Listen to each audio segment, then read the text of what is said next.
Fiji's former Prime Minister Rabuka has pledged to resist China's influence in the South Pacific if he returns to office this year. Follows the arrival of the Chinese Foreign Minister Wang Yi in the capital of Suva. He's met the regional leaders in an attempt to get Fiji to sign a new security and trade agreement. Mr Rabuka has ruled out allowing China to train Fijian military personnel and the establishment of Chinese military bases on Fijian soil. The US President Joe Biden last week said America would intervene and defend Taiwan if Chinese military invade the island nation. Joining us live now is the political analyst and the professor at Curtin University, Joe Siracusa. Joe, so do you believe the policy has changed, and where does that leave Australia? Good morning, Pete. Well, yeah, I think the policy is changing. The president has said last August, October, and then again that the United States would defend Taiwan. Of course, this would be news to most of the people in the armed forces. I mean, there are two things wrong with this, Pete. Number one is that's not the real policy. The real policy is to work with China up until the point that the Taiwanese declare independence, and they've been told not to do that by Washington in the past. Richard Nixon and Henry Kissinger got it right. The idea was to have better relations with Moscow and Beijing than they have with each other. And so what Biden has done is he's linked up Ukraine with Taiwan. He assumes one's going to act off the other, which isn't true. Look, the second thing is, and I saw some war games on Zoom in Washington, we can't win. There's no way to resupply American or allied troops or ships are in that area, and the Chinese would take over Taiwan and make it very clear to Taiwan's neighbors that there is no existential threat to them, which is true, and he can prove that because Taiwan's not in the United Nations anyway. And the war games, you'd be interested, Pete, that only two countries were coming to the aid of the United States. One was Japan. That's because its troops would have been hit by Chinese missiles, and the other one was Australia. So in the crunch, the United States could only count on Japan and Australia to defend Taiwan, which is not defensible because we can't win that war anyway. So in a sense, the president has moved the policy, and he ought to be very careful what he says next because the Chinese take it very seriously. US President Joe Biden has praised the New Zealand Prime Minister Jacinda Ardern for her leadership on climate change and gun control during their meeting at the White House. But he emphasised the need for the two countries to work together on security matters in the Pacific as China seeks to expand its influence in the region. New Zealand has expressed concern of Beijing's recent security deal with the Solomon Islands and has recently joined President Biden's new Indo-Pacific trading framework to counter China's economic influence. China's Air Force has entered Taiwan's air defence zone in its largest incursion since January. China's mission included 22 fighter jets and early warning and anti-submarine aircraft. Taiwan deployed combat aircraft to warn away the Chinese jets, also using missile systems to monitor their movements. Officials have labelled the military activities grey zone warfare, claiming the repeated incursions are designed to test the island's responses. Beijing appears to have shelved its proposal for a sweeping security pact with up to 10 Pacific Island nations for now, amid concerns about specific issues from local leaders. It comes as China claims it's willing to cooperate with China in the Pacific, marking a clear shift in rhetoric and diplomacy. The region-wide agreement, which was leaked last week, sought to cover policing, security and cyber cooperation. China's foreign minister met Pacific counterparts in Fiji in a bid to encourage those nations to sign up to the deal. But speaking after that meeting, Foreign Minister Wang Yi told reporters that China would instead release a position paper on its engagement in the region to better shape consensus. Let's bring it home now to Victoria. Joining us live is the Liberal Senator James Paterson. Senator, good to see you. Thanks for your time this morning. So I'll first start with your reaction earlier this week to when the Foreign Minister of China started to walk back those security arrangements or deals that he had hoped to achieve with these Pacific Island nations. Do you expect them to come back again? Peter, the first and most important thing to say is it is, of course, the sovereign right of Pacific Island nations to enter into whatever international arrangements they want to. But I do welcome the fact that China has not been successful in this very ambitious deal. I agree with the assessment of John Lee of the Hudson Institute that this was frankly, overreach by the Chinese government that was not ever likely to succeed. And I think Pacific Island nations have made a very wise decision in their own national interest to not proceed with it, because it would have involved quite a lot of entanglement with the Chinese government, not just on trade but on security.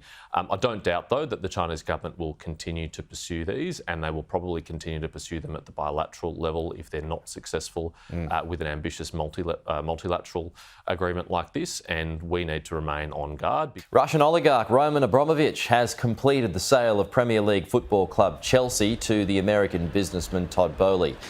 It brings to an end a 3-month process to sell the club after the British government allowed that sale to go ahead. The club was put up for sale following Russia's invasion of Ukraine, with sanctions also complicating the sale process. As a result, Chelsea will no longer be subject to the sanctions that had been in place on Abramovich. Ukrainian President Volodymyr Zelensky has visited troops on the front lines in the northeast of Kharkiv on Sunday, being yesterday. The visit is his first appearance outside the capital of Kiev since the start of Russia's invasion. President Zelensky visited several areas damaged by Russian shelling and awarded gifts to army personnel. The visit signals the success of Ukrainian troops to hold off Russian advances in the region. The European Union has agreed to ban 90% of Russian oil imports by the end of 2022. EU Council President says leaders agreed to the partial embargo following discussions in Brussels. This ban impacts more than 2/3 of Russia's oil exports, cutting a huge source of revenue for Moscow. The EU also agreed to remove the largest Russian bank from the international SWIFT banking platform. The Victorian Gambling and Casino Control Commission has handed down a fine of $80 million to Crown Resorts over the use of Union Pay cards, which allowed for the illegal transfer of funds from China. The penalty could have been higher, but the Victorian gaming regulator reduced the fine from the maximum penalty of $100 million, citing good behaviour. Gambling is illegal in mainland China, and Crown allegedly devised a China Union Pay process to allow patrons to bypass Chinese authorities. Union Pay is a CCP bank. The Prime Minister has downsized the Home Affairs Department under a sweeping overhaul of the public service. The changes will give Attorney General Mark Dreyfus responsibility for criminal law enforcement and policy, including the Australian Federal Police. The Home Affairs Department, led by Minister Claire O'Neill, will take over natural disaster response and mitigation, including the National Recovery and Resilience Agency. Anthony Albanese has also created 2 new departments overseeing climate change and workplace relations. The APS overhaul will come into effect next month on July 1. We've got the front bench that was announced last night. Richard, was Tanya Plibersek demoted? No. The environment portfolio is a critical portfolio. We regard it as front and centre in terms of Labor's agenda. I mean, the former government may have relegated its importance, but environment and water has always been a major priority for Labor. It's an enduring passion of Tanya Plibersek, and I know that she's very excited about the opportunity of taking this portfolio. But can you see why people are seeing that as a demotion, though? Because she had been on education as a shadow minister. She had been very effective. She's one of the Labor Party's most effective communicators, for that matter. And then all of a sudden she's not on it. People know that she's probably not the best friends with the new Prime Minister. Do you see that? I don't, actually. I don't see any of that.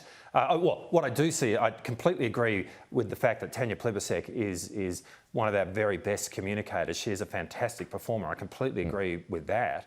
But people change roles. That happens in the establishments of new cabinets, particularly in the aftermath of elections. It happens whenever there is a reshuffle. This is a really critical role, and we need one of our very best performers in it, and that's why Tanya is there. So we're hearing a few whispers, some murmurings, particularly when it comes to the former Foreign Minister Marise Payne. What are you hearing on this front, Andrew? Well, you contacted me last night after you heard she might be retiring. I've had a senior Liberal tell me she's not retiring. However, your mail has some truth to it in the sense that people are angling in case she's retiring. So Dave Sharma has contacted Liberal power brokers to see if there's a place for him in the Senate should Marise Payne retire.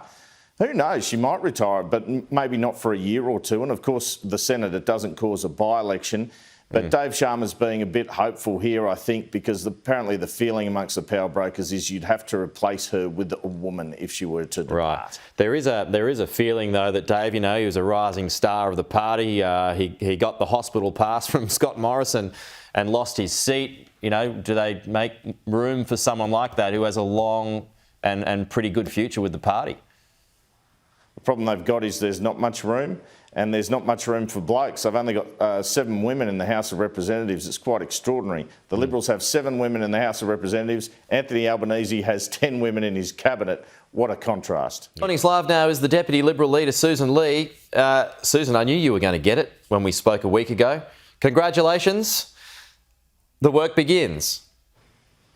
The work does indeed, and it begins across every corner of this country, where we will be flying the Liberal and national flags and making clear to those who live everyday lives that we are the parties to meet their hopes and their aspirations for better futures for themselves, their families, and for women, their careers and their ambitions.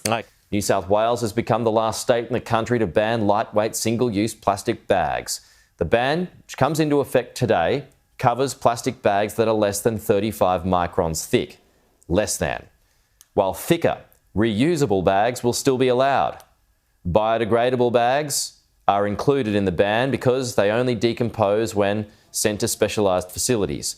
Further bans on single-use plastics will kick in on November 1, targeting the use of plastic cutlery and polystyrene containers. South Australia was the first state to do this in 2009. All other states and territories followed. New South Wales is now last.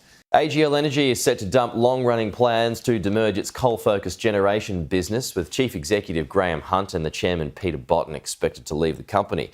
The energy giant claims it's due to a lack of sufficient shareholder support and is now considering a strategic review of its operations instead. Atlassian founder Mike Cannon-Brookes, who's used his considerable wealth to build up a 11.3% stake in AGL, has publicly campaigned for the demerger plans to be dumped.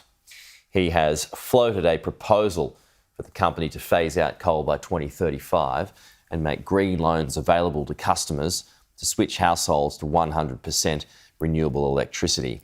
We'll go to the other side of the story. These pictures coming to us from Madrid, where Real Madrid's squad have begun celebrating their Champions League victory, and those players, worth a combined total of about $500 million, will be heading towards the streets of Madrid, no doubt, to be attended by thousands and thousands of Madristas.